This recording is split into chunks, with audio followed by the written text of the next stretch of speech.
Hello and welcome. There is nothing else you need to do right now and nowhere else you need to be. This time is just for you. The only task at hand, if you can even call it a task, is to rest. So let's begin by finding that perfect comfortable position. Allow your body to settle deep into the mattress.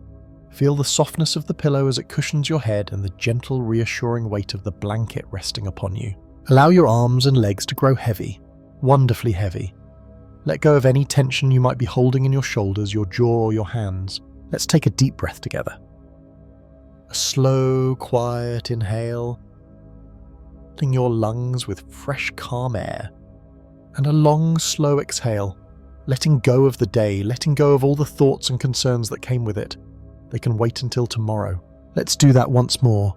A deep breath in and a full, slow breath out. Now just let your breathing return to its natural, easy rhythm. Feel the stillness of the room around you. Perhaps you can hear the faint, distant hum of the world outside, or perhaps it is completely quiet. Whatever the case, just acknowledge it and then let it fade into the background. Your focus is only here, right now. Feel the presence of the air around you. We so often forget that it is there, but we are living, breathing and sleeping at the bottom of an invisible ocean, an ocean of atmosphere. It is a protective blanket wrapping around our entire world. It presses against your skin gently, and it fills your lungs. With every breath you draw in this life-giving mixture of nitrogen and oxygen, it flows into you and it flows out. It connects you to the world, to the trees outside that produce it, to the vast sky above. You are safe. You are comfortable. You're floating in this ocean of air, perfectly supported. You are here. Now as you rest, let your imagination begin to drift. Let it float upwards past the ceiling beyond the walls of your room. Let it rise through the miles of air above you until you are floating gently in the quiet of space. We are going to take a small step, the very first step, to the closest and most familiar object in our cosmic neighborhood. We look up and we see the moon. For all of human history, it has been our constant companion, a silent, glowing guardian in the night sky. Sometimes it is a perfect luminous circle casting a silver light on the land below. Sometimes it is a delicate silver crescent, a shy smile in the darkness. Tonight, just imagine it hanging there in the blackness, perfectly serene. It is a quiet world, a world of pale grey dust and ancient craters, a landscape frozen in time. There is no wind to blow the dust, no water to fill the craters, no sound to break the profound silence. It is a museum of our solar system's early days, faithfully preserving the marks of billions of years. It sails alongside us, a faithful partner on our long journey around the sun. It is bound to us by the invisible, unbreakable tether of gravity. This ancient companion does more than just light up our nights. Its gentle pull is powerful, reaching across the 250,000 miles of space that separates us. Think of the great vast oceans of our planet.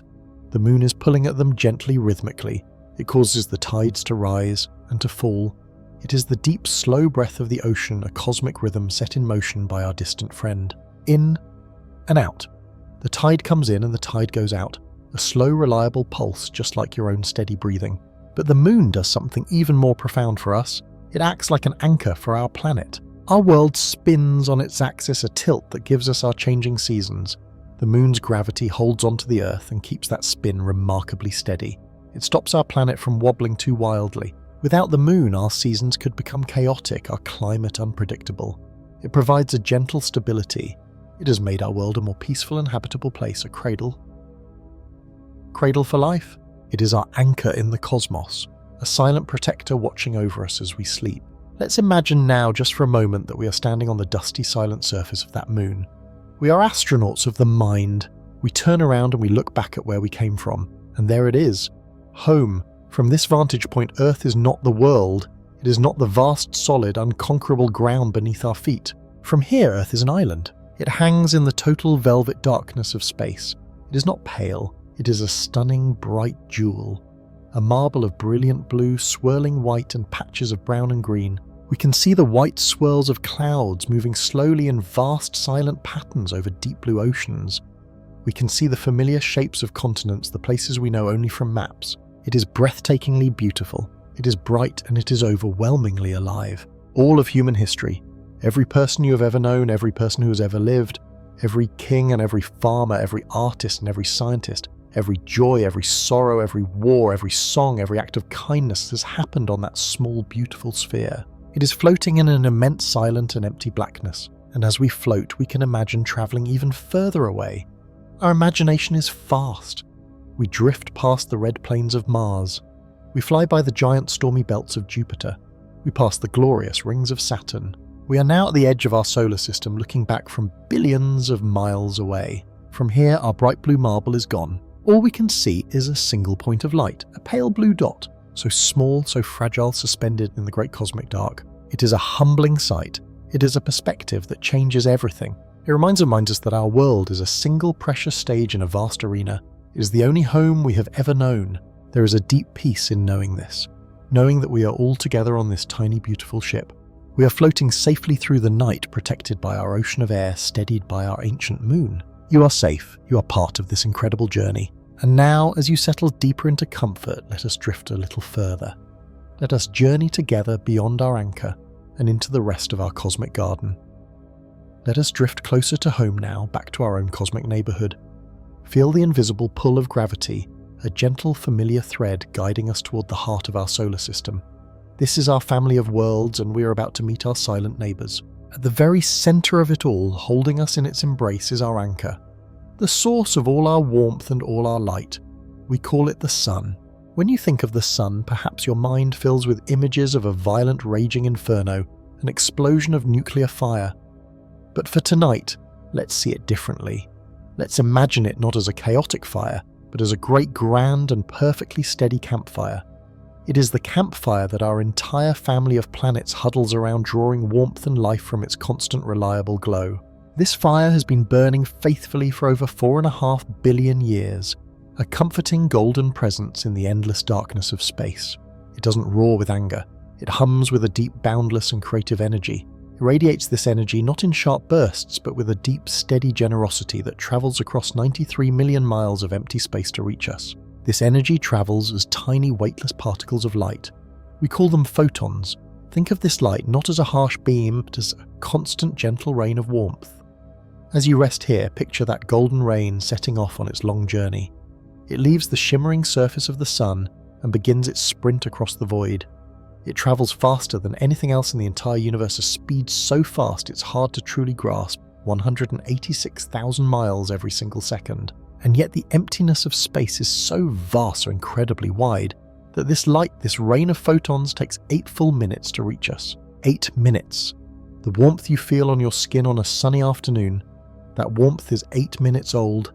It is a physical piece of the sun, a gift that travelled through the cold vacuum just to find you to touch your face. It is this ancient light that feeds the leaves on the trees, that warms the surface of the oceans, and that allows life itself to exist on our small blue world. It is the most reliable life-giving force we have ever known, the steady heartbeat of our system. Let's begin our journey close to this great campfire where the light is brightest and the warmth is strongest. We will drift through the inner circle of this grand system, meeting the first of our neighbours. The closest of all is Mercury. It is the swiftest of the planets, a tiny rocky world forever running around the sun. It lives up to its name as the messenger, completing its entire year one full lap in just 88 of our Earth days.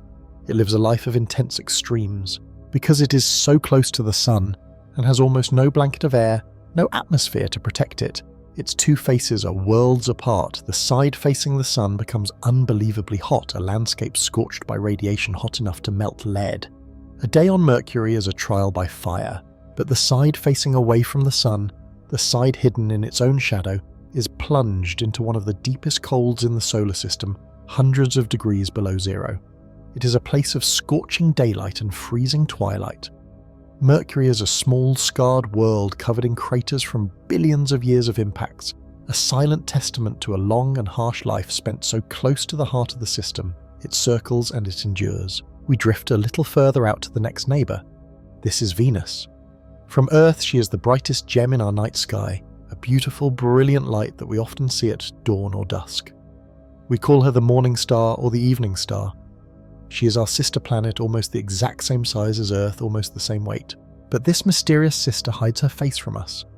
Venus is shrouded permanently in a thick, pale yellow blanket of clouds. We cannot see her surface no matter how hard we look. These clouds are not made of soft water vapour like Earth's, but of burning corrosive acid. For centuries, people dreamed of what lay beneath those clouds.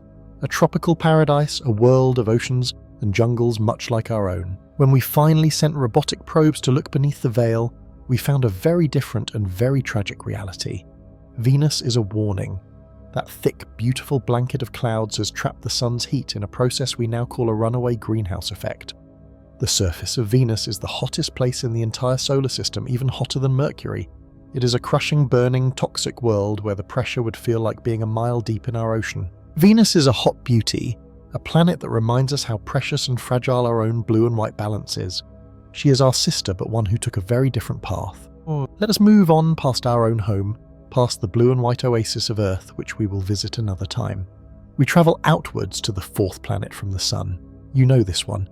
You can see it in the night sky, not twinkling like a star, but glowing with a steady reddish light. A red lantern hanging in the dark. This is Mars. Mars is a quiet world. It feels like a world that is sleeping. It is cold, it is dusty, and it is very, very still.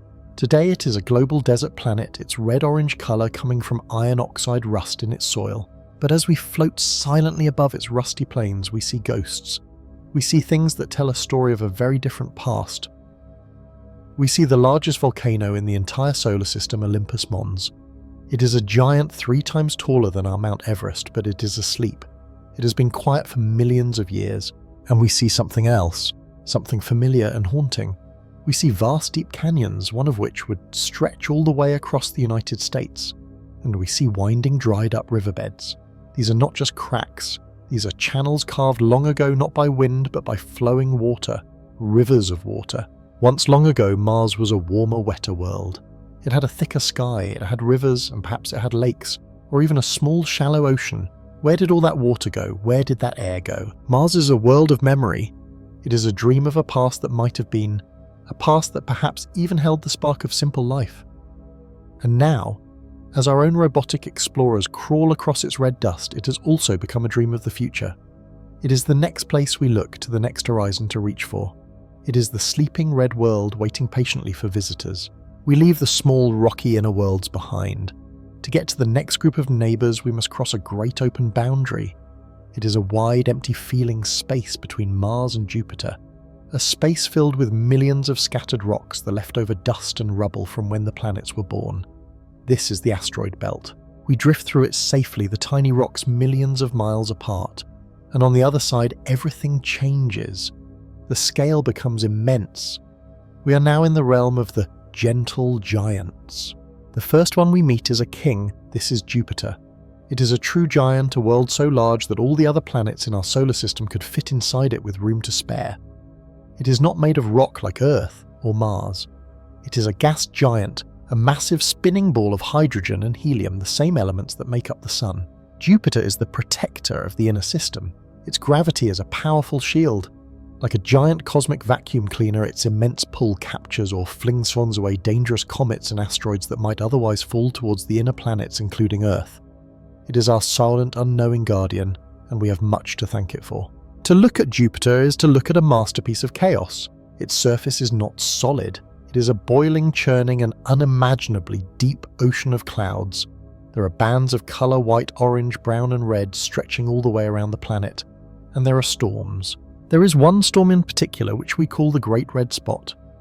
It is a swirling hurricane, a vortex wider than the entire planet Earth, and it has been raging for centuries, perhaps for thousands of years. These storms, these bands and swirls are not just weather. They are cosmic oil paintings, a silent eternal dance of atmosphere, a display of power and beauty on a scale we can barely comprehend. We drift further into the deepening quiet and the fading sunlight, and then we see it. The jewel of the solar system, Saturn. If Jupiter is the powerful king, Saturn is the elegant, beautiful queen. It is another gas giant paler than Jupiter, a soft, buttery yellow. But it is not the planet itself that takes our breath away. It is what surrounds it. The rings. Even when you know they are there, seeing them feels unreal. They are a halo, a structure so impossibly thin and so perfectly balanced that it looks like it was made by a divine artist. The rings are enormous, stretching out for hundreds of thousands of miles, but they are on average only about 30 feet thick. What are they? They are not solid. You could not stand on them. They are a silent dance of billions, perhaps trillions, of individual pieces. Most are tiny, like grains of dust or small pebbles. Some are as large as a house, and they are almost all made of pure sparkling water ice. They circle Saturn forever, a flowing river of ice fragments catching the distant sunlight and shining like a million scattered diamonds. It is a place of cold, profound quiet and impossible beauty. Our journey is not over, but the light from our great campfire is growing very faint. We are far from home now. Further out in the deep, profound cold, two more giants are sleeping. The blue ice giants Uranus and Neptune. They are distant, mysterious worlds coloured blue by the gases in their atmosphere, lonely sentinels at the edge of the main system. We have travelled so far past 9 distinct worlds, each one a universe of its own, from the scorching plains of Mercury to the frozen, silent dance of Saturn's rings. Our solar system is vast, beautiful, and more varied than we could ever imagine. But as we float here in the darkness, looking back at the pale, distant sun, we realise that this entire grand system is just one small corner. One small, quiet neighbourhood in an ocean of stars. Our solar system is not an island. We drift through the galaxy in a vast open ocean of interstellar space, and just as debris washes up on a shore, sometimes things wash up on our shore. We are beginning to realise that our home is visited quite often by travellers from truly distant places. Some of these visitors are our own. They come from the deep, frozen wilderness at the very edge of our solar system. Far beyond the orbit of Neptune, there is a vast cold ring of countless icy bodies. This is the Kuiper Belt, a place where trillions of frozen remnants from the dawn of our system are slowly circling the sun. But even further out, encompassing our entire solar system in a gigantic spherical shell, is the Oort cloud. It is a theoretical forest of ice extending almost a light year into the darkness nearly halfway to the next star. This is the great reservoir of comets. These are the ancient wanderers. Occasionally, the gravity of a passing star or a slight nudge from a neighbour is enough to dislodge one of these icy bodies. It begins a journey that can last millions of years, falling inward toward the sun. We see them as comets. They are beautiful snowballs sent to us from the distant past. As they get close to the sun, their ice turns to gas, creating the spectacular tails that streak across our night sky. They are time capsules carrying the original water and the basic carbon-based materials that may have seeded life on our own young planet. For all of human history, we believe that every comet we saw was one of ours, a member of our own solar system family. Then in the year 2017, that certainty was broken. A telescope in Hawaii spotted something new. It was faint and it was moving very, very fast. At first, astronomers thought it was a normal comet, but as they tracked its path, they realised it was not in an orbit around our sun.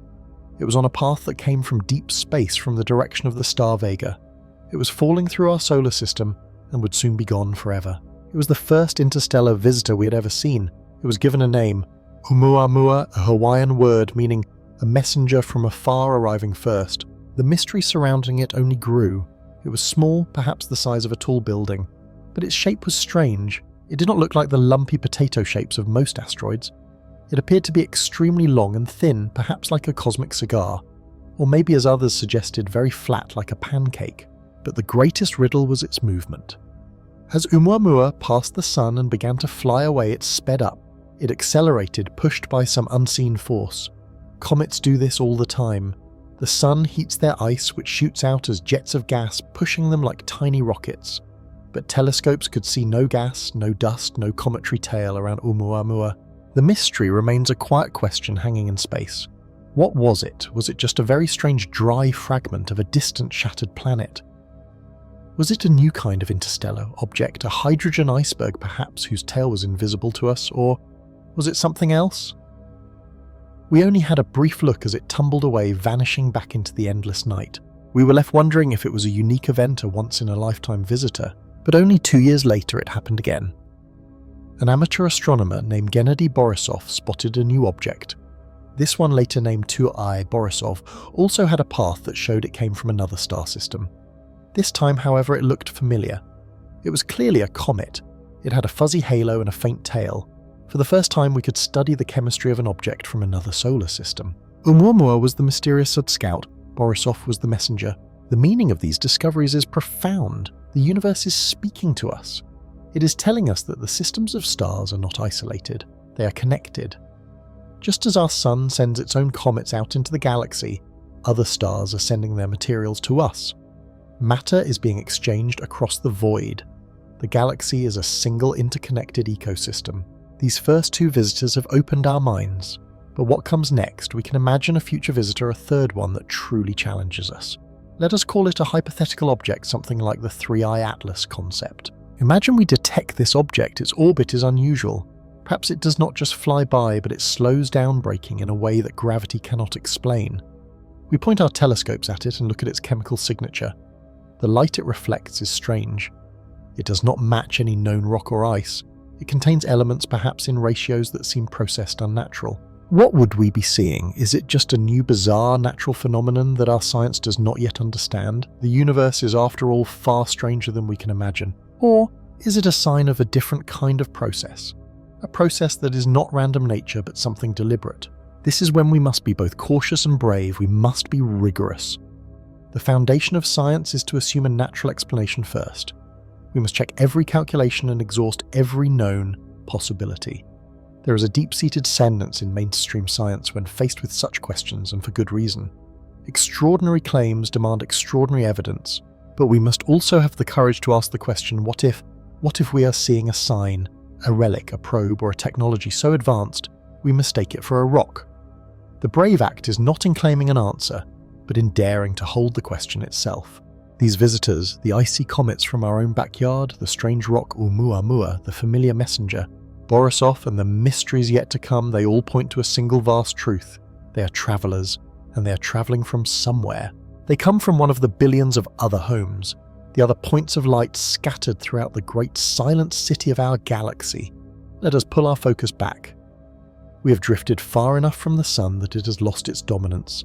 It is no longer the brilliant, blinding disk of our sky. Now it is just a star. It is bright, yes, but it is only one of many.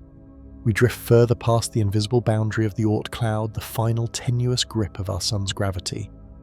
We are now in interstellar space, the space between the stars. From here, if we look back toward our home, we see it. Not the sun, not the earth, but the structure that holds us all. On a clear night from our own planet, it looks like a faint shimmering band of light, a splash of milk across the black. The ancient Greeks called it the Galaxias Kyklos, the Milky Circle. But from out here in the deep dark, we see it for what it truly is. It is not a river, it is an island. It is an island of light floating in the vast empty ocean of intergalactic space, Otumbos. Swirling, majestic, and impossibly large collection of stars, gas, and dust. This is our home. This is the Milky Way galaxy. It is a spiral galaxy, a vast flat disk of light that spins slowly in the darkness. It measures more than 100,000 light-years from one edge to the other, a distance so great that light itself, the fastest thing in the universe, takes 100,000 years to make the journey. This island is a place of profound and peaceful motion. It is a spiral, a pinwheel of light. Great sweeping arms, glowing with the light of billions of stars, curl outward from a bright dense centre. These arms are not solid. They are more like waves, patterns of density moving through the disk, causing new stars to be born as they pass. The entire structure rotates, but not like a solid record. The stars closer to the centre move faster, while those on the outer edges move more slowly. Our sun, our entire solar system, is part of this grand cosmic dance. We are moving through the galaxy at a speed of hundreds of thousands of miles per hour, yet the journey is so vast that it takes us over 200 million years to complete just one single lap. So where are we in this immense city of stars? We are not in the chaotic, crowded centre. We are not on the lonely, dark fringes. We live in a quiet, comfortable suburb. Our solar system is located in one of the smaller partial arms of the galaxy, a spur known as the Orion Arm. We are about 2/3 of the way out from the centre. It is a relatively peaceful neighbourhood. Here the stars are spaced far apart. We are not too close to any giant exploding stars, and we are far from the intense radiation of the core. It is perhaps the perfect place to nurture something as delicate and complex as life. From our quiet vantage point, we can look out at the night sky and see the rest of our galaxy stretched out before us, a glittering tapestry of distant suns. Let us travel now, leaving our quiet arm behind and moving toward the centre. The further we go, the brighter the sky becomes. The stars are no longer lonely points of light. They begin to merge into a solid, brilliant glow. We are approaching the galactic core. This is the heart of the Milky Way, a vast, dense and radiant bulge at the very centre of the spiral. Here millions upon millions of stars are packed into a space that would fit only a few stars in our own neighbourhood. The light is dazzling. These are old stars, many of them ancient, having formed billions of years ago when the galaxy was young. They glow with a soft golden red light, a concentration of energy and mass that anchors the entire galaxy. It is a place of incredible energy and density. If we lived on a planet here, there would be no night. The sky would be perpetually ablaze with the light of 1,000 nearby suns, a sky so bright it would be difficult to see anything beyond. And yet right at the very, very centre of this brilliant heart, concealed by thick veils of gas and dust, lies something else. There is a supermassive black hole. Its name is Sagittarius A star, but it is not a monster.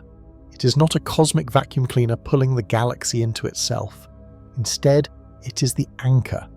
It is a point of such immense gravity, a mass equal to 4 million of our suns all compressed into an impossibly small space, that it acts as the gravitational centre point. The entire vast island of the Milky Way spins around this single invisible point. We call it a sleeping black hole. It is mostly quiet.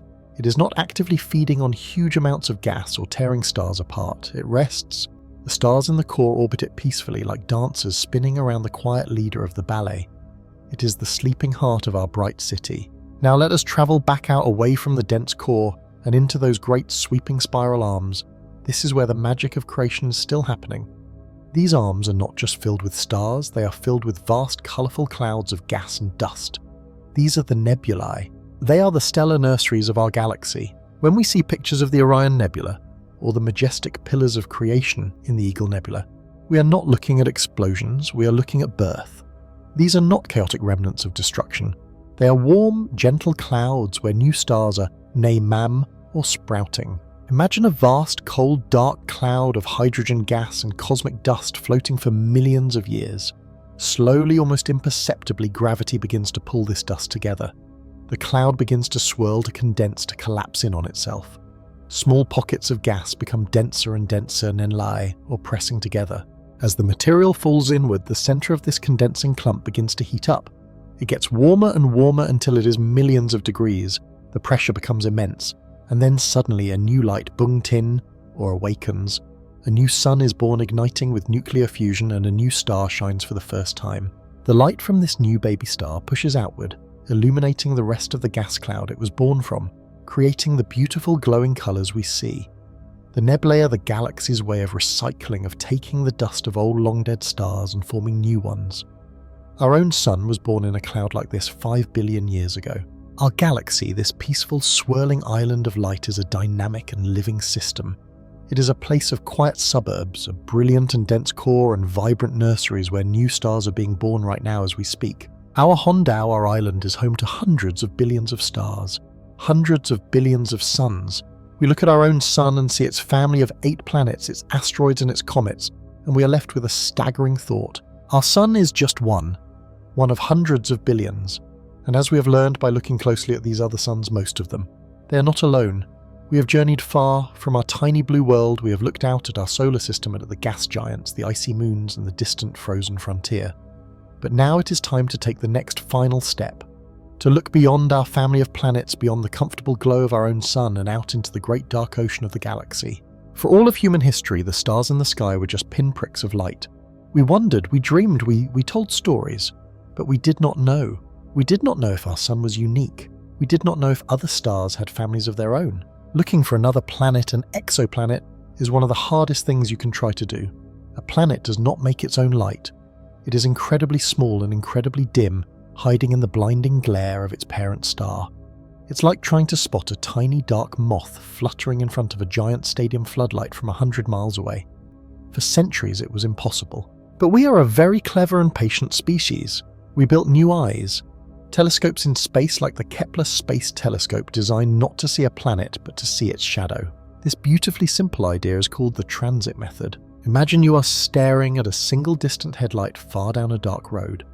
You just watch its light. If a tiny fly zips past the bulb just for a second, the light will dim just a tiny fraction. You would never see the fly, but you would see the dip in the light. You would know without seeing it that something was there. This is what our telescopes do. They stare without blinking at a patch of sky containing hundreds of thousands of stars. They measure the brightness of every single star over and over with incredible precision. And they wait. They wait for a dip. A tiny, almost imperceptible dimming of the star's light. And if that dip repeats, if it happens every 10 days, or every 30 days, or every 300 days, we know. We know that something is orbiting that star. We know that a planet is passing in front of it. We have found its shadow. When we first began to find them, we thought we might find systems like our own. A few rocky worlds, a few gas giants, but the universe, as it always does, surprised us. It is so much stranger, so much more varied than we ever could have imagined. The first worlds we found were nothing like our own. We found hot Jupiters. These are planets as big as our own Jupiter or even bigger. Colossal swirling worlds of gas. But they are not in the cold outer parts of their solar systems. They are orbiting dangerously close to their stars. They complete an entire year in just 3 or 4 days. They are scorched to thousands of degrees. Their atmospheres are so hot that we think their clouds are not made of water but of vaporized rock and molten iron, a place of terrifying, unimaginable heat. Then we started finding the most common type of planet in the galaxy, a type of planet that strangely our own solar system doesn't have. We call them super-Earths. These are worlds that are bigger than Earth but smaller than Neptune. They are a missing link. What are they like? Are they just big rocky worlds, or are they something else entirely? Some of them may be water worlds. Imagine a planet covered by a single global ocean. Not an ocean like ours, just a few miles deep. An ocean that is hundreds, perhaps thousands, of miles deep. A world with no land at all. The pressure at the bottom of such an ocean would be so immense that the water would be compressed into strange exotic forms of ice. Ice that is solid not because it is cold, but because of the crushing weight of the world of water above it. And we have found the opposite lava worlds, planets that orbit so close to their star that they are tidally locked. The same face of the planet always points toward its sun. On that day side, the planet is a permanent roiling ocean of molten lava. The air itself is vaporized rock. On the night side, it is so cold that this rock vapor freezes and falls as a strange metallic snow. We have found planets orbiting 2 stars where you would see 2 suns in the sky. We have found planets orbiting dead stars. We have even found rogue planets tossed out of their home systems wandering alone in the cold, endless darkness between the stars. The galaxy is a zoo of infinite possibilities, but with all this strangeness we are still looking for one thing. The one thing that matters most to us. We are looking for a world like ours. We are looking for a place that could host life. The only life we know, the life on Earth, depends on one very special ingredient, liquid water. It seems to be the one thing that all life here from the smallest microbe to the largest whale cannot do without. So when we search the stars, we are searching for the possibility of water. For liquid water to exist, a planet needs to be in a very special place. We call it the habitable zone. You might know it as the Goldilocks zone. It is the region around a star that is just right. If a planet is too close to its star, it is too hot. Any water would boil away into space. If a planet is too far from its star, it is too cold. Any water would be frozen solid as ice. The Goldilocks zone is that perfect narrow band where the temperature is just right, where a planet receives just enough warmth from its star for water to be a liquid, for it to flow in rivers, to fill lakes and to create oceans. For a long time we knew of only one planet in the habitable zone of its star, our Earth. But now we are finding them. We are finding other Earths. One of the most exciting discoveries is a system called TRAPPIST-1. It's close to us, only about 40 light years away. The star is not like our Sun. It's a red dwarf star. It is very small, very cool and very dim glowing, like a dull red ember in the cosmos. Because the star is so cool, its just right zone is huddled very, very close to it. And in that small space we found 7 planets, not 1 or 2, 7, and all 7 of them are about the same size as Earth. This is incredible, an entire system of Earth-sized worlds. But the most amazing part is that at least 3 and possibly 4 of these 7 worlds are orbiting inside the Goldilocks zone. Can you imagine that a system with 3 potential Earths? What would it be like to stand on the surface of one of them? The red dwarf star would loom large in the sky, but it would cast a dim, salmon-coloured light like a permanent, beautiful twilight. And in that sky you would see the other planets, the other 6 Earths. They would hang in the sky like moons, some appearing even larger than our own moon. You would be able to see their features, perhaps their clouds, their mountains, maybe even the glint of their oceans. This is just one system. When we take what we have learnt from Kepler and other missions, when we count the stars in our Milky Way, all 100 to 400 billion of them, and we estimate how many of those stars have planets, and how many of those planets are rocky, and how many of those are in the just right zone, the number is not in the thousands, it is not in the millions. The number is in the billions. There are billions of worlds in our galaxy alone that might have liquid water. Billions of quiet places orbiting distant quiet stars where the conditions for life might be just right.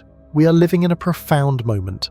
We are the first generation of humans to look up at the night sky and know as a scientific fact that it's not empty. It is full of worlds, billions upon billions of them just in our own neighbourhood of the cosmos. And so the greatest question humanity has ever asked, are we alone, has begun to shift. It has begun to change. With billions of chances, billions of potential homes, the odds seem to be in life's favour. The question is no longer, is there life out there? The question that now echoes in our minds as we drift off to sleep is, where is it? So far we have journeyed from our small blue planet past the fiery gates of our sun and across the unimaginable emptiness between the stars to the very edge of our own Milky Way galaxy.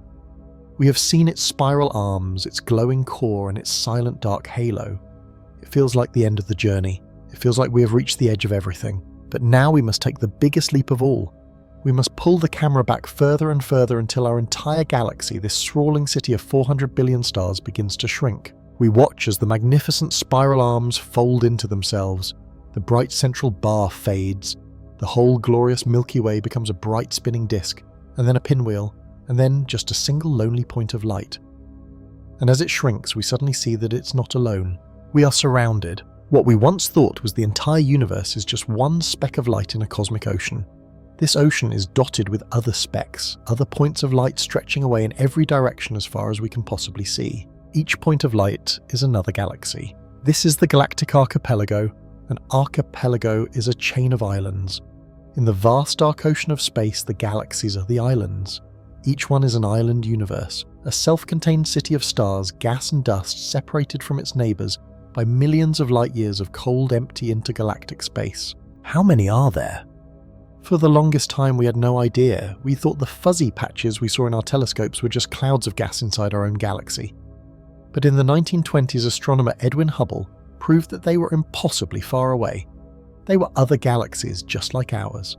To find out how many astronomers performed one of the most profound experiments in human history, they pointed the Hubble Space Telescope at a tiny black, completely empty patch of sky. It was a spot smaller than a grain of sand held at arm's length, and they just let the camera's shutter stay open, collecting the faintest, oldest light possible. What they found changed everything. In that one tiny empty spot, they found not stars, but thousands of galaxies. Some were spirals like ours, some were massive football-shaped ellipticals, and some were small, messy, irregular shapes. Based on this, we now estimate that in the observable universe there are at least 2 trillion galaxies. 2 trillion islands of light. It is a number so large the human mind simply cannot hold it. With so many neighbours, where do we even begin? Let's start with the one closest to home. If you're in the northern hemisphere far away from city lights, you can see it with your own eyes. Look towards the constellation of the same name and you will find a faint, fuzzy, elongated smudge of light. It is the most distant object the human eye can see without help. That smudge is not a star. It is not a cloud. It is the Andromeda Galaxy. It is our sister galaxy. Andromeda is what our own Milky Way would probably look like if we could see it from the outside. It is a magnificent spiral, even larger than our own, containing perhaps 1 trillion stars. It is 2.5 million light-years away. The light you see when you look at that smudge-left Andromeda, 2.5 million years ago, when our earliest human ancestors were just beginning to walk on the African plains. But this sister galaxy is not just sitting there. It is part of a slow, majestic cosmic dance, and it is a dance that is bringing it closer. Pulled by the relentless invisible force of gravity, the Andromeda Galaxy is hurtling towards our Milky Way. It is moving at a speed of over 200,000 miles per hour. Right now it is still millions of light years away, but the gap is closing every single second. In about 4.5 billion years, this slow dance will reach its climax. The 2 largest galaxies in our neighbourhood will meet. This is often called a collision. But it is not a crash in the way we think of it. Space is so vast that when these 2 galaxies merge, it is very unlikely that any 2 individual stars will actually hit each other. Instead, it will be a gravitational merger. The 2 giant spirals will pass through each other. Tides of gravity millions of light years long will stretch and pull. Great arms of stars and gas will be flung out into deep space, forming spectacular streamers. The 2 supermassive black holes at their centres will begin to circle each other closer and closer, until they too combine in a cataclysmic event. After passing through, gravity will pull them back together. They will pass through each other again and again over hundreds of millions of years, scrambling their beautiful spiral structures. All the while, the immense clouds of gas from both galaxies will slam into each other, triggering a spectacular burst of star formation. The night sky for any observers at that time will be set ablaze. It will be a swirling, chaotic, brilliant canvas of new stars being born. And when the dust settles, the Milky Way and Andromeda will be gone. In their place will be one new gigantic football-shaped galaxy. Astronomers have already given it a nickname, Milkomeda. It is a reminder that the universe is not static. It is not finished.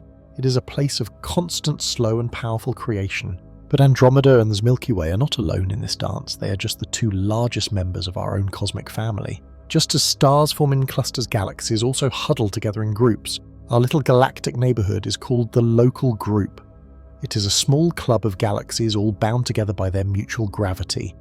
They're all in a sense trapped in this shared gravitational embrace, destined to orbit each other and eventually merge. The local group is about 10 million light-years across. The two parents, or heavyweights of the family, are of course our Milky Way and Andromeda. They dominate the group. But then there are the children. Surrounding us are dozens, at least 80 of smaller dwarf galaxies. If you are in the southern hemisphere, you can see two of them very clearly in the night sky. They look like two faint detached pieces of the Milky Way itself. They are the large and small Magellanic Clouds. These are two small irregular galaxies that are satellites of our own. They orbit the Milky Way just as the Moon orbits the Earth. Andromeda has its own set of satellite galaxies too. And then there is the little brother of the group, the Triangulum Galaxy. It is the third largest spiral, but much smaller than either OS or Andromeda. This is our home. We are not just a planet or a solar system or even an isolated galaxy. We are a member of the local group. This entire family of galaxies is moving through the cosmic ocean together. We are part of a structure, a local community defined by the shared invisible thread of gravity that ties us all together across millions of light years.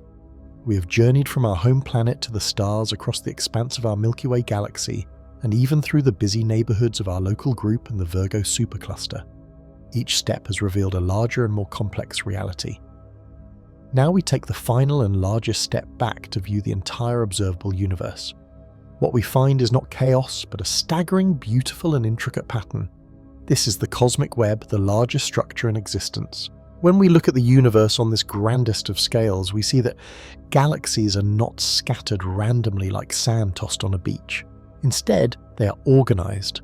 They draw together into immense glowing threads that stretch across the darkness, much like the intricate strands of a spider's web. These are the filaments of the universe. These filaments are mind-bogglingly enormous, stretching for hundreds of millions of light years. They are great winding rivers of light, and each point of light in them is not a star, but an entire galaxy, or even a cluster of galaxies. Where these filaments cross and intersect, the concentration of matter becomes even greater. These intersections are called nodes or knots, and they form immense walls of galaxies. These are the superclusters we have talked about, the brightest and most crowded cities in the cosmos. These walls and filaments contain the vast majority of all the matter, all the stars and all the life, if any exists elsewhere in the entire universe. But what holds this incredible structure together? The answer is something we cannot see. The web's design is drawn by an invisible architect, dark matter. The galaxies we see are like glowing lights decorating a vast invisible scaffolding. This scaffolding of dark matter provides the gravity that over billions of years has pulled ordinary matter into these long threads and dense knots, sculpting the universe into the web we see today. The visible universe is just the foam on the surface of a deep, invisible gravitational ocean. The most striking feature of any web is not just the threads, but the empty spaces in between them. The cosmic web is no different. Between the bright, galaxy-filled filaments are the largest, darkest, and loneliest places in the universe, the voids. These voids are bubbles of almost perfect emptiness, vast cosmic deserts that stretch for hundreds of millions of light years. The contrast between the filaments and the voids is profound. If the filaments are bustling, bright cosmic highways, the voids are the silent, dark countryside that stretches between them seemingly for an eternity. While a filament might contain tens of thousands of galaxies, a void of the same size might contain only a handful or perhaps none at all. This emptiness is not an accident. It is a direct consequence of gravity. For over 13 billion years, the universe has been expanding. In this same time, gravity has been pulling matter together. The regions that started with slightly more matter became the filaments gravity's pull grew stronger and stronger, pulling in more and more material like a snowball rolling downhill. But the regions that started with slightly less matter lost out. As their neighbours grew, their gravitational pull swept the area clean, pulling any nearby matter out of these regions and into the growing filaments. The rich got richer, forming the bright filaments, and the poor got poorer, becoming the empty voids. To be a galaxy inside a void is to be truly isolated. You would look out into the night sky and see almost nothing. The bright, teeming cities of galaxies we see would be so distant as to be completely invisible. The voids are a powerful reminder that the universe is defined just as much by its profound emptiness as it is by its concentrated light. So where do we fit into this grand cosmic map? We are not in one of the great voids, that much is clear. Our sky is full of other galaxies. We are in fact part of a massive filament. We live inside a specific supercluster, a structure so vast it has its own name, Laniakea. This name comes from the Hawaiian language, and it means immeasurable heaven. It is a fitting name for our home in the cosmos. Laniakea is not just a clump of galaxies, it is a structure defined by motion. It is a great cosmic river. Imagine a vast watershed on Earth where all the small streams and rivers flow together into one great river. Laniakea is just like that.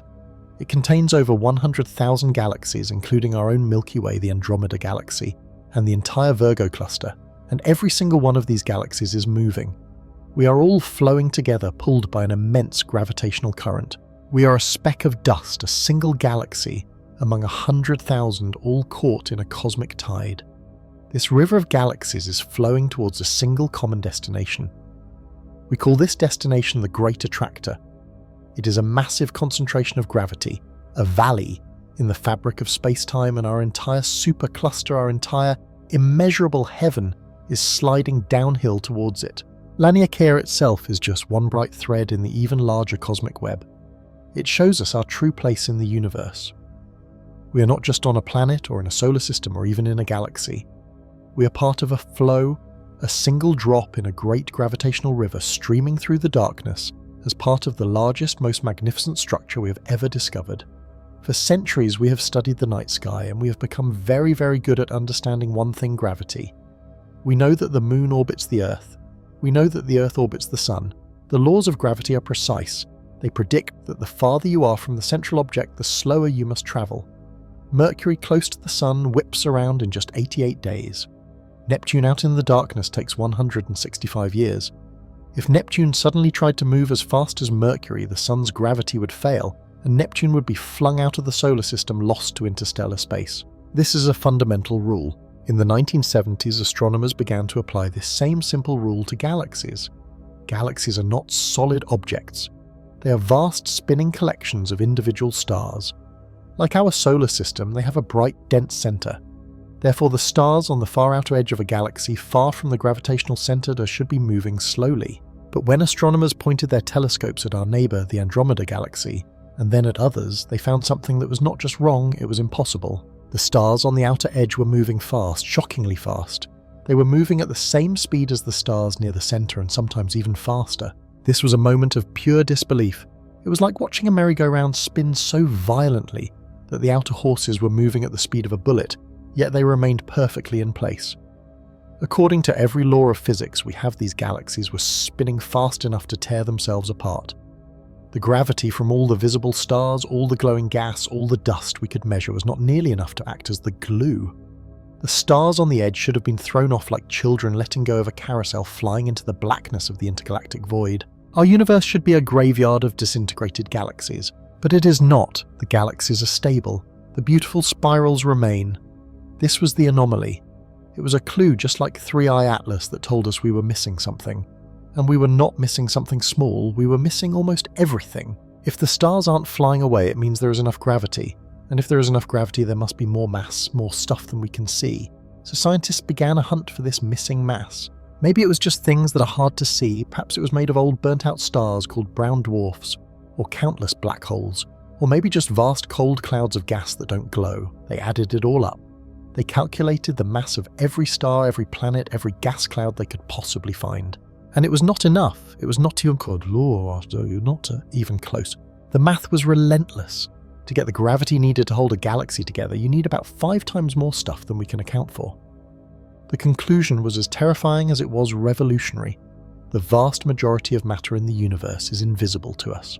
It is a new kind of substance. It does not glow, it does not reflect light, it does not block light. Light passes right through it as if it isn't there. It does not interact with us in any way. You cannot touch it, you cannot taste it, and you cannot see it. The only reason we know it exists is because we can feel its gravity. They gave this phantom substance a name, dark matter. This isn't just a small correction to our models. When we look at the total budget of the universe, all the energy and matter that exists, the results are humbling. Everything you have ever seen, everyone you have ever known, every star in the sky, every planet, every grain of sand on Earth, all of this normal matter makes up only about 5% of the known universe. This invisible dark matter, this ghost, makes up about 27%. The rest, a staggering 68%, is an even more mysterious force called dark energy, a story for another time. We are the strange exception, not the rule. The universe is not made of the same stuff we are. For a long time, dark matter was seen as just the glue that holds galaxies together. But the truth is far more profound. It is not just the glue, it is the architect. It is the invisible scaffolding that allowed us to exist in the first place. If we go back to the Big Bang, the universe was an almost perfectly smooth hot soup of gas.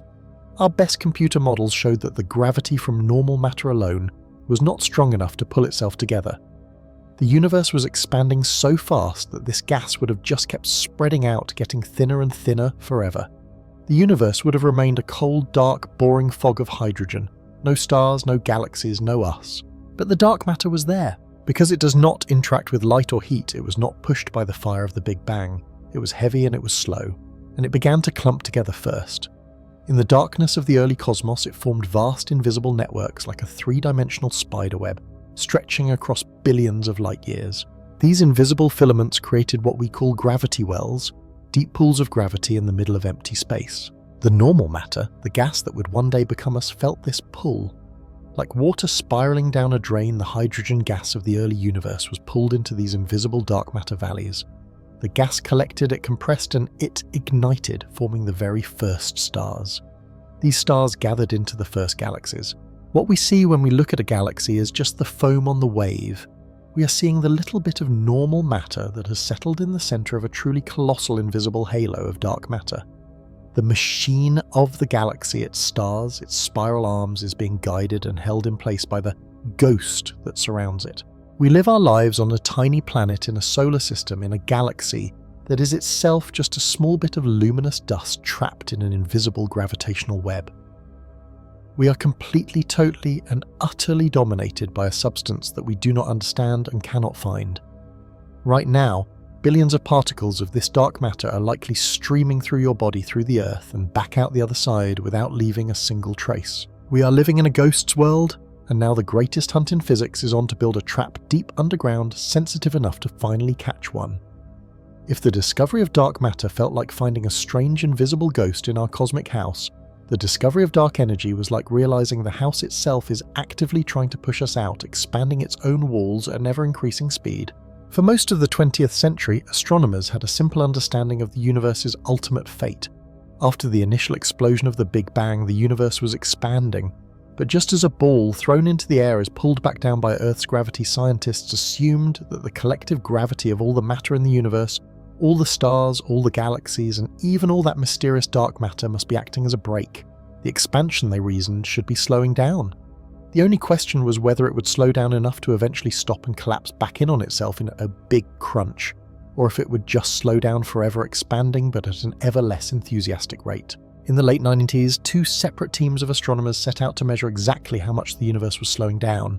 To do this, they used a special kind of exploding star, a type Ia supernova, as a standard candle. These specific supernovae are incredibly useful because they all explode with almost exactly the same level of brightness. Because we know their true brightness, we can tell how far away they are by measuring how dim they appear to us. The dimmer the supernova, the farther away it is. Their plan was to look at very distant supernovae.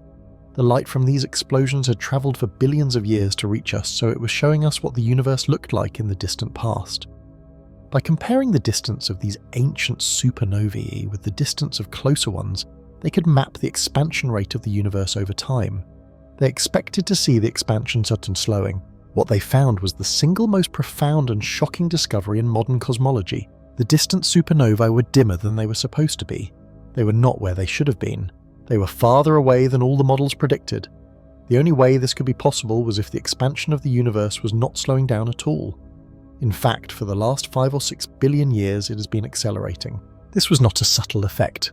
The universe is hitting the gas pedal. Imagine throwing a ball into the air and instead of it slowing down, it suddenly shoots upward faster and faster as if propelled by some unseen rocket. This is what our universe is doing. This discovery turned everything we thought we knew on its head. Gravity pulls. It brings things together. What could possibly be strong enough to overpower the gravity of the entire universe and push everything apart? Scientists gave this mysterious force a name dark energy. Like dark matter, we call it dark because we have no idea what it is. It doesn't seem to interact with light or matter. We can't see it, we can't taste it, we can't bottle it. We only know it exists because we can see its effect on the very fabric of the universe. It is a force that seems to push. It is a perfect cosmic scale anti-gravity. The strangest part is where it seems to come from. Dark energy doesn't seem to come from any object in space. Instead, it appears to be a property of space itself. It is the energy of the vacuum, the energy of pure nothingness. And this emptiness is not empty at all. It is brimming with a repulsive energy. Here is the most terrifying part of the idea. As space expands, you get more space. And if dark energy is a property of space itself, then as the universe expands, you get more dark energy. Think about gravity. As galaxies get farther apart, their gravitational pull on each other gets weaker. But dark energy works the opposite way. As space expands, more of this repulsive energy is created, which in turn pushes space to expand even faster. This creates more space, which creates more dark energy, and so on. It is a runaway feedback loop. The universe is locked in a cycle of ever faster expansion driven by an energy that it creates just by existing. When we do the math, the numbers are staggering. If we add up all the normal matter, the stars, the planets, the gas and ice, it accounts for only about 5% of the total stuff in the universe. Dark matter, that invisible scaffolding, makes up about 27%. This new mysterious dark energy, this anti-gravity push from the vacuum, makes up the remaining 68%. We live in a universe where 95% of reality is made of two substances that we cannot see, cannot understand, and cannot explain. This discovery forces us to contemplate a future that is profoundly different from anything we had imagined. It is a future not of fire but of ice, not of collision but of isolation. As this hurried expansion continues, it is pushing distant galaxies away from us at incredible speeds. Galaxies that are already far away are being pushed away from us faster than the speed of light. Now, this doesn't break Einstein's rules.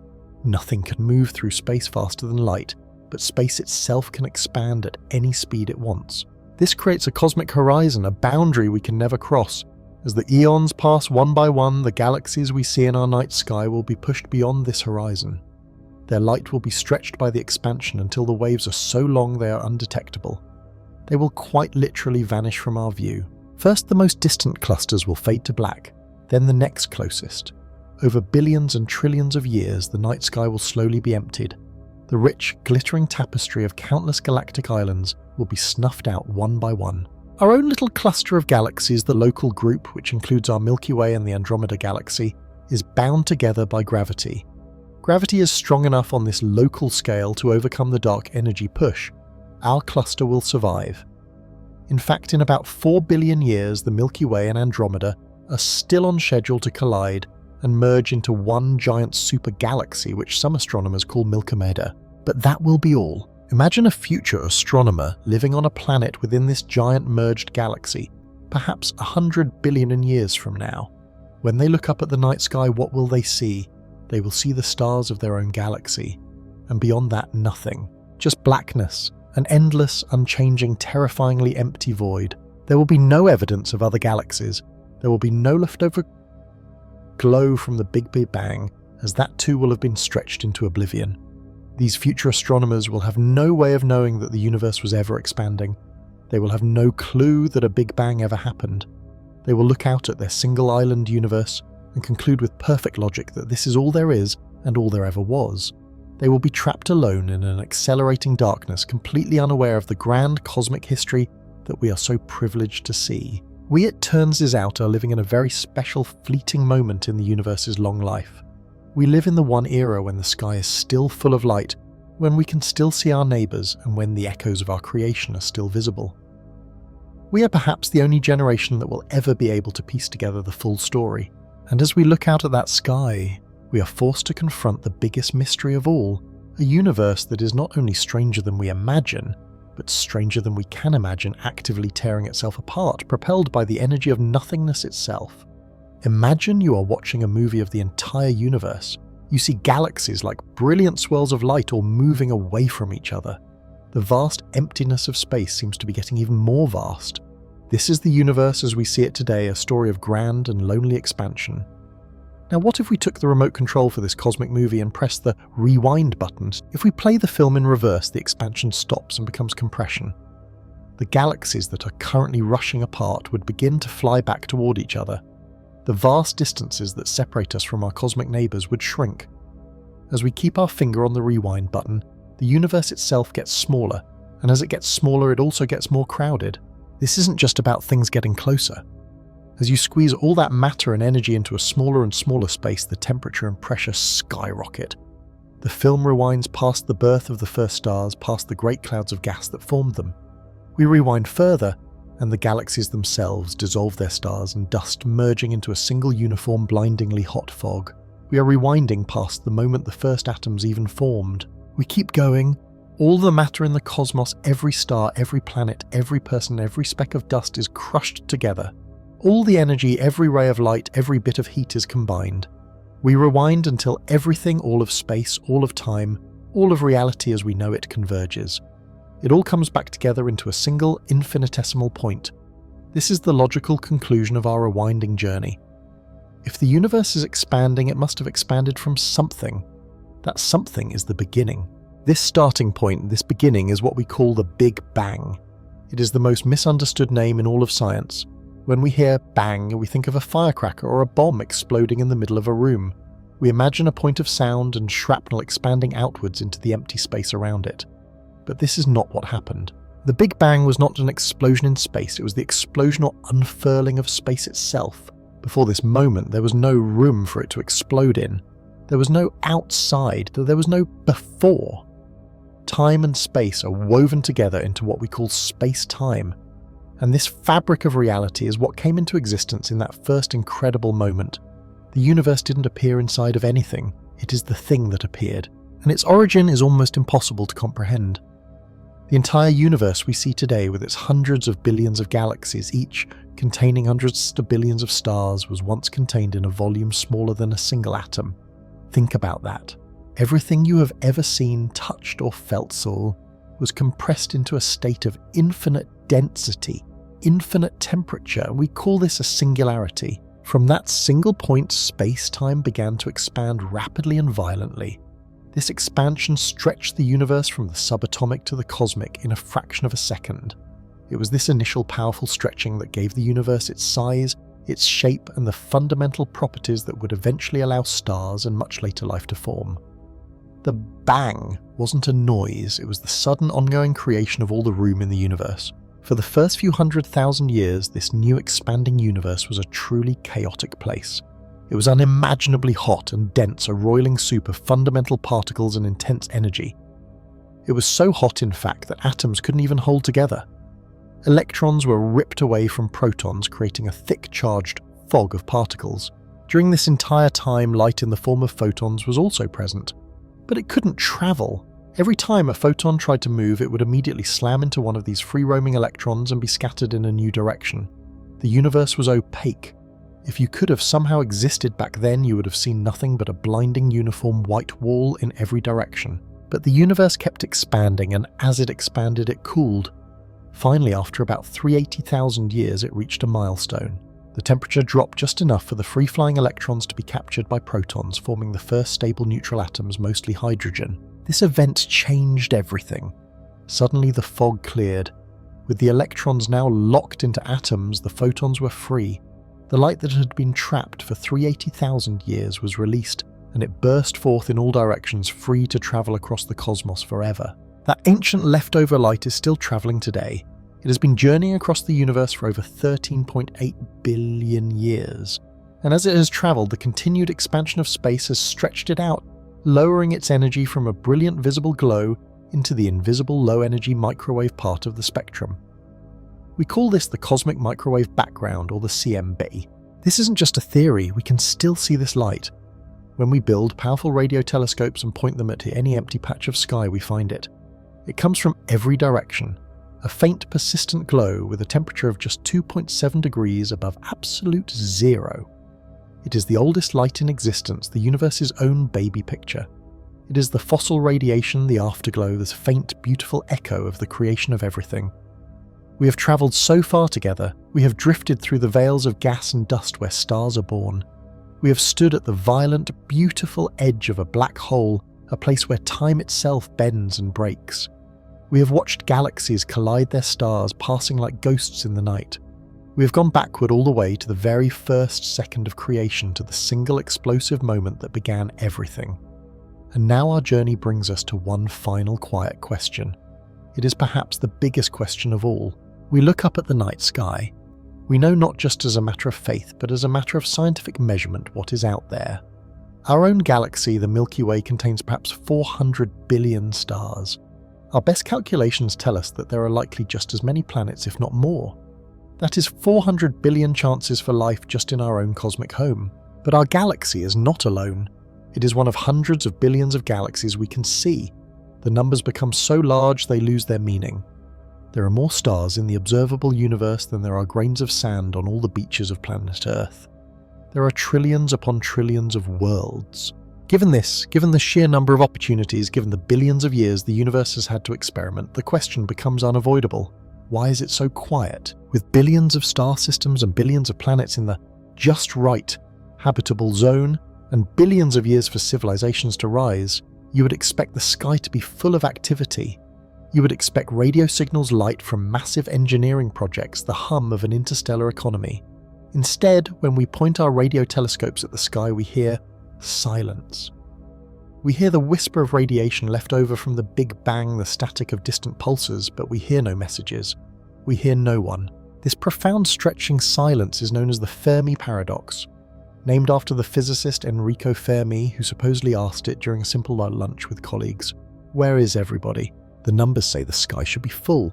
Our observations say it is empty. This is the paradox. It is one of the most deep and reflective questions we can ask. It is not, as some might think, a frightening question. It does not mean we are in danger. Instead, it is a question that makes us feel very humble. It forces us to think about our own place in this massive silent cosmos. And what is the answer? The truth is we do not know, but we can think about the possibilities. Perhaps the first answer, the simplest one, is that life is just impossibly rare. Maybe the step from cooling chemicals in a warm pond into the first living cell is a jump so difficult, so statistically unlikely, that it has only happened once. Maybe we are that one time. In a universe with 1,000 billion chances, we are the winning ticket. It would mean that we are in a very real sense a miracle. Or perhaps life is common, but the distance between stars is simply too great to overcome. The universe is vast, but it is also very old and very slow. The speed of light, the fastest anything can travel, is a cosmic speed limit. Even to our nearest neighbouring star, it would take a spacecraft thousands of years. Maybe civilizations rise and fall on their own planets like islands in an endless dark ocean, forever separated by a distance they cannot cross. They look up at the sky and wonder just as we do if they are alone. There is another, even more humbling thought. What if we are simply the first in the long life of the universe? Intelligent life had to begin at some point. Maybe the universe has only just now cooled down enough. The stars have lived long enough to create the heavy elements that life like us is finally possible. Perhaps we are the firstborn of the cosmos emerging into an empty universe that is waiting for consciousness. Or maybe, just maybe, we are not listening correctly. Maybe we are like a tribe in a remote jungle listening for the sound of drums while the sky above us is filled with radio and television signals we do not know how to interpret. A truly advanced civilization might communicate in ways we cannot even dream of, perhaps through gravity waves or neutrinos, or in dimensions we cannot perceive. The silence might just be our own inability to understand the conversation. Whatever the answer is, it makes our own existence, this moment, that much more valuable. If we are rare, then we are precious. If we are alone, then we are responsible. If we are first, then we are the pioneers. The silence of the universe does not make us small.